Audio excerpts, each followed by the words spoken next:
ICIA, dans le Haut-Sassandra.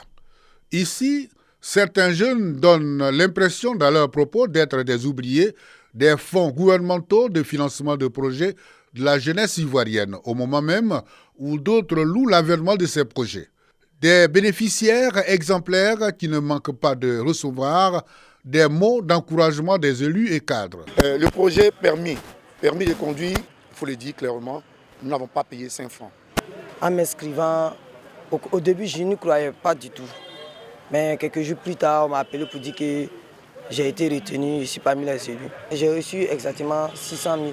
Plusieurs projets gouvernementaux au profit des jeunes sont pilotés par le ministère de la Promotion, de la Jeunesse, de l'Insertion professionnelle et du Service civique.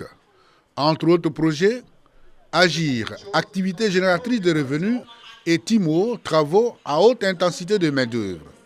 Des projets dont les mécanismes de financement et de répartition des fonds aux régions, mais surtout les critères d'éligibilité à ces fonds semblent être encore mal perçus dans la localité. J'ai bénéficié du service civique national jeune. On avait vraiment fini cette formation. Nous sommes venus travailler dans nos différents départements.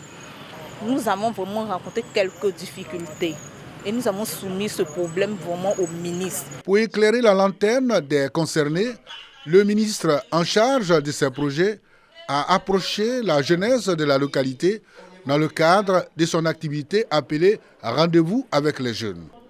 La rencontre s'est voulue un cadre d'échange donnant l'occasion au ministre d'écouter toutes les préoccupations des jeunes en termes de formation et d'insertion professionnelle.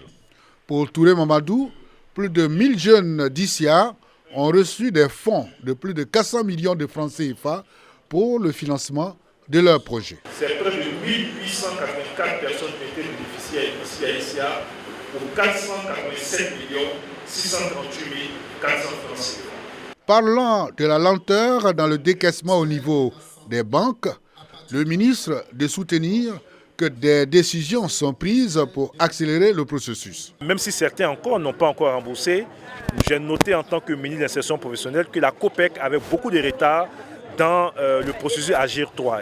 Et cela nous a permis de prendre des mesures pour pallier donc aux difficultés rencontrées. D'abord, l'insuffisance de personnes ressources pour l'encadrement des jeunes sur le terrain et le traitement de leurs dossiers. J'ai décidé de recruter de façon exceptionnelle 300 jeunes sur l'ensemble du territoire national pour renforcer le dispositif. Les jeunes sont repartis de la rencontre avec satisfaction.